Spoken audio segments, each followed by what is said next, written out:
नाही, ते मदतच नाही आहे. म्हणजे नेमकं किती मदत देतं ते पण क्लिअर नाही आहे. सरकारी शासन निर्णय 6,800 रुपयाचा आहे, पण प्रत्यक्षात ते घोषणा करताना वेगळे बोलतात आणि शासन निर्णय वेगळा काढतं. ही जी काही बनवाबनवी सुरू आहे ते स्पष्ट झालं पाहिजे ना. माझं काय मत आहे का तुम्ही एकदा सांगा तर खरी का आम्हाला हेक्टरी एवढी मदत भेटतं का पंजाबच्या धर्तीवर दिलं जातं. त्याबाबत स्पष्टताच नाही आहे. फक्त दौरे करतं आणि टी व्हीवर मीडियावर वेगळं बोलतं. प्रत्यक्षात शासन निर्णय आज जरी 6,800च आहे. मग राज्य सरकार आपला निधी टाकतं का नाही टाकत. फक्त केंद्र सरकारचा जो निधी भेटेल तेवढंच सरकार देणार आहे का. जसं पंजाबच्या राज्यानं काय केलं का केंद्राचा प्लस राज्याचा निधी असं करून 50,000 दिले. आम्ही राज्याच्या निधीची अजूनही घोषणाच करत नाही आहे. केंद्र देईल तेवढ्याच ह्याच्यावर जर आम्हाला अवलंबून राहावं लागत असेल तर ते नाही दिलं तर बरं ना. आम्ही तुम्हाला कशाला उपकार पाहिजे सरकारचे त्याची स्पष्टता केली पाहिजे. होतं काय सांगतंय मीडियामध्ये वेगळं आणि करतं मात्र वेगळं. तर त्याच्यामुळं भ्रमात आहे शेतकरी आणि हे मोठी अडचण आहे. काय होतं आहे का याच्यामुळं जो हिंमत हारलेला शेतकरी आहे तो आत्महत्येकडे वळू नये तेवढ्याच अपेक्षा आहे. किमान त्याची आत्महत्या थांबल त्या शेतकऱ्याचा तेवढी काळजी घ्यावं तुम्ही. तेवढी काळजी घेता येत नसेल तर मग करता कशाला. राज्य फक्त आम्ही पाहतोय तुमच्या काही ठराविक लोकांसाठी चालवता का.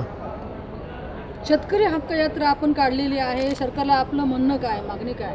आणि कर्जमुक्तीची आमची मागणी आहे, हमीभावाची मागणी आहे. यांच्या जाहीरनाम्यामध्ये असं म्हटलं होतं किंवा नरेंद्रजीनं पण मोदीनं पण नाही म्हटलं होतं का आम्ही GST परतावा सोयाबीन उत्पादक शेतकऱ्याला देऊ म्हणजे 6,000 देऊ. त्याबाबत ते बोलायला तयार नाही. जेवढी काय सोयाबीन येईल एक तर सोयाबीन नष्टच झाली पण आली त्याच्यामध्ये किती भाव देणार आहे ते तर सांगा. आणि बाकी पिकामध्ये MSPच्या 20% बोनस देऊ. 20% बोनसच्या बाबतीत ते बोलत नाही, कर्जमाफीच्या बाबतीत बोलत नाही आणि नियमाला बाजूला ठेवून मदत करू असं म्हणतं. पण नियमात आम्ही तुम्हाला सांगतोय का थोडं नियम बाजूला ठेवून अतिवृष्टी जाहीर करा ना. अतिवृष्टी जाहीर केल्यानंतर आता ओला दुष्काळ जाहीर करायसाठी नवीन कायदा करा, नवीन अमेंडमेंट करा. 2005चा जो काही आमचा आपत्ती व्यवस्थापन नियम आहे तो कायदा आहे त्याच्यामध्ये हा एक तरतूद करा ना जास्तीची. काय हरकत आहे.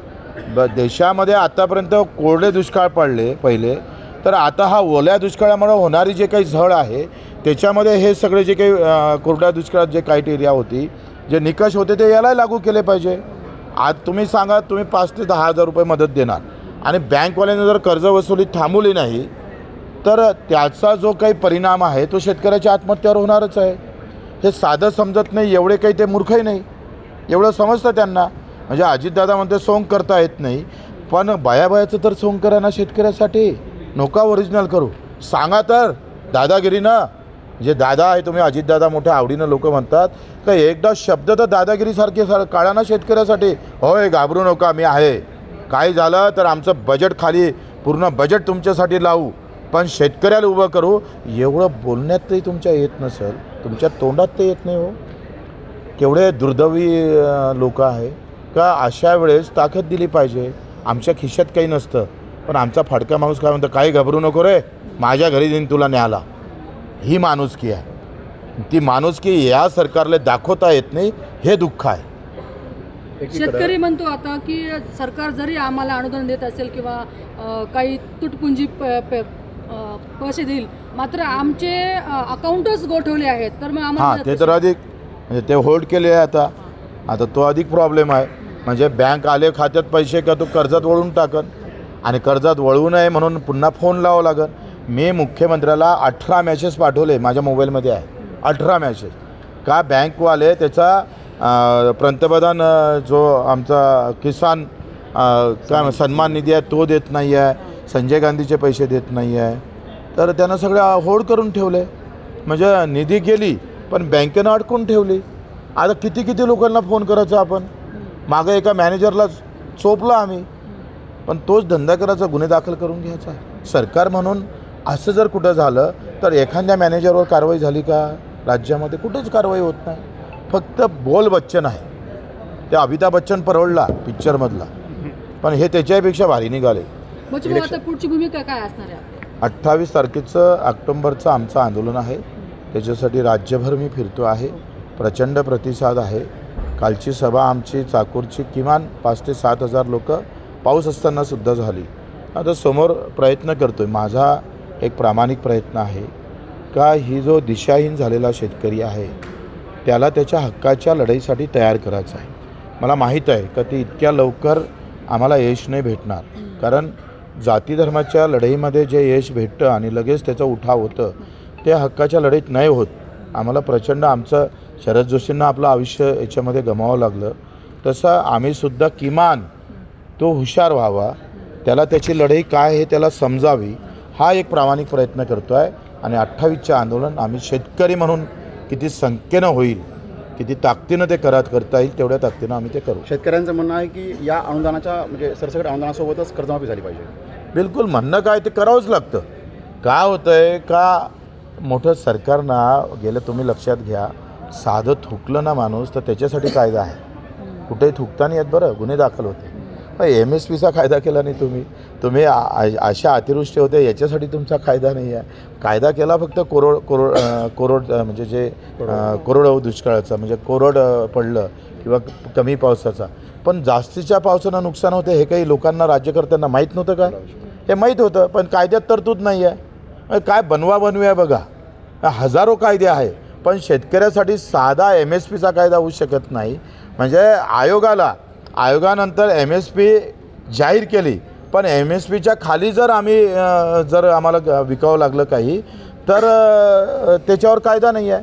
पंजाबच्या म्हणजे तुम्ही एक समजून घेतलं पाहिजे का पंजाबच्या शेतकऱ्याचं सगळं धान्य, सगळी फसल म्हणजे जे काही आहे ते सगळं 90% MSPवर खरेदी होते आणि आमचं सोयाबीन 10% पण होत नाही, आमचा कापूस 10%. आता CCI काय म्हणतं 7,000नंच भाव देतो आम्ही. भाव काय आम्ही भाव 8,110 रुपये आहे आणि CCI म्हणतं आम्ही 7,000 घेतो आहे. म्हणजे हजारानं घाटा. काही कोणी ना खासदार बोलत, ना आमचे आमदार बोलत, ना मंत्री बोलत, कारण बोललो तर मंत्रीपद जाते. मग शेतकरी मेला तर चालते, मंत्रीपद नाही गेलं पाहिजे. ह्या ज्या भावना रूढ व्हायला चालल्या ना, कारण आम्हाला जपा कोणाला लागतं, नेत्याले. काय झालं आहे, बाबासाहेबांनं ही कलम चालवली, मतदानाचा अधिकार सामान्य लोकांत दिला, पण मतदाराचा प्रभाव कमी झाला आणि पार्टीचा प्रभाव वाढला. मला माहीत आहे का मी जेव्हा विधानसभेत बोलत होतो आहे, मागून एका आमदारानं मला चिठ्ठी दिली का माझे 2 मुद्दे बोला. म्हटलं तू का बोलत नाही? तर म्हणे मी माझीच सत्ता पार्टी, मी ज्या पार्टीचा त्याचीच सत्ता आहे आणि मी बोललो तर मला तिकीट भेटणार नाही. म्हणजे पार्टीचा प्रभाव वाढला, मतदाराचा प्रभाव नाही वाढला ना. मला हेच सांगायचं आहे का प्रभाव मतदाराचा झाला पाहिजे. लोकशाही जिवंत राहण्याचं सगळ्यात मोठं लक्षण आहे. मतदाराचा प्रभाव संपला का लोकशाही संपली. आता EVM मशीन नाही संपवली आणि जाती धर्माच्या लढाईतही संपली. आंदोलन कुठे, बुट्टेबोरी का छत्रपती संभाजी? बुट्टेबोरी आता 11 तारखेला आम्ही ठरवू.